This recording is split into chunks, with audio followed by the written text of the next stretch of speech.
नमस्कार मित्रांनो, मी वैशाली शिंदे, औषध निर्माण अधिकारी, मीरा भाईंदर महानगरपालिका तुमचं स्वागत करते तुमच्याच आपल्या यूट्यूब चॅनलमध्ये, ज्याचं नाव आहे हेल्दी लाईफ विथ वैशाली। आज आपण बोलणार आहोत इनकॉस या विषयावर। इनकॉस हे आरोग्य विभागासाठी किती महत्त्वाचं आहे याविषयी आपण बोलणार आहोत। तर इनकॉस म्हणजे काय? इनकॉस म्हणजे national quality assurance standard. PSC, UPSC, ग्रामीण रुग्णालय, जिल्हा रुग्णालय यांच्या सेवेची गुणवत्ता सुधारण्यासाठी केंद्र सरकारमार्फत एक ऑडिट केलं जातं। ते ऑडिट इनकॉस करते। तर इनकॉस केल्यावर काय फायदा होतो?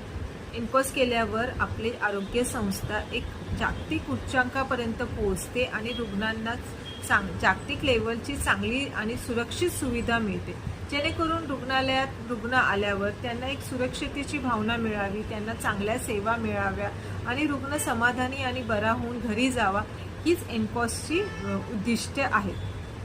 तर 8 एरिया ऑफ कन्सर्न कोणते? तर पहिला आहे सर्व्हिस प्रोव्हिजन, दुसरा आहे पेशंट राईट, तिसरा आहे इनपुट, चौथा आहे सपोर्ट सर्व्हिस, पाचवा आहे क्लिनिकल सर्व्हिसेस, सहावा आहे क्वालिटी मॅनेजमेंट, सातवा आहे इन्फेक्शन कंट्रोल आणि आठवा आहे आउटकम।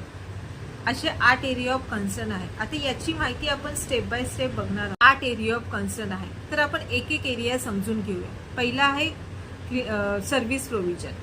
तर रुग्णालयात आलेल्या प्रत्येक पेशंटला योग्य ती सर्व्हिस मिळते आहे का, सगळ्या सेवा सुविधा उपलब्ध आहेत का, हे पहिल्या कन्सर्नमध्ये बघितलं जातं, सर्व्हिस प्रोव्हिजनमध्ये बघितलं जातं। दुसरं आहे पेशंट राईट। रुग्णालयात येणाऱ्या प्रत्येक पेशंटच्या आजाराची, त्याच्या माहितीची गोपनीयता रुग्णालय प्रशासन राखते का, रुग्णांना मिळणाऱ्या सुविधा ह्या डिस्प्ले केल्या आहेत का, त्याचं दरपत्रक काय आहे हे डिस्प्ले केलं आहे का, हे सेकंड पेशंट राईटमध्ये बघितलं जातं। थर्ड आहे इनपुट्स।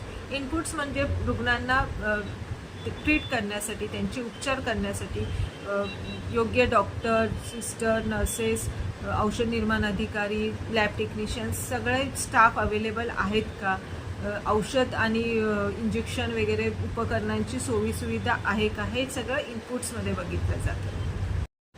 चौथा आहे सपोर्ट सर्व्हिसेस। सपोर्ट सर्व्हिसेसमध्ये रुग्णालयाची सुरक्षा, अग्निशामक यंत्रणा आणि रेकॉर्ड्स व्यवस्थित ठेवले आहेत का ते बघतात।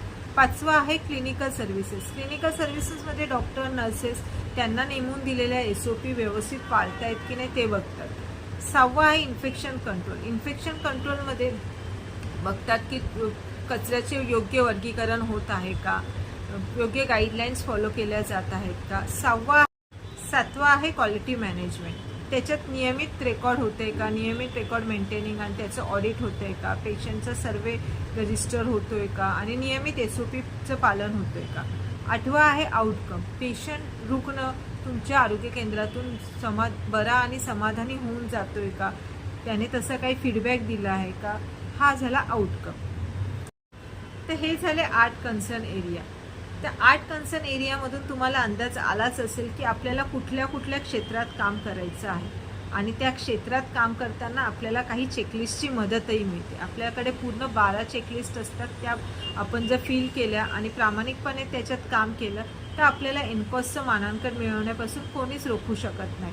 तर आपण हे चेकलिस्ट कशा भरायच्या आणि त्याला मार्क कसे द्यायचे हे सगळं आपण नेक्स्ट व्हिडिओमध्ये बघणार आहोत। तोपर्यंत तुम्ही जे मी पॉईंट सांगितले त्याचा अभ्यास करू शकतात आणि त्याच्याविषयी अजून माहिती मिळवू शकतात।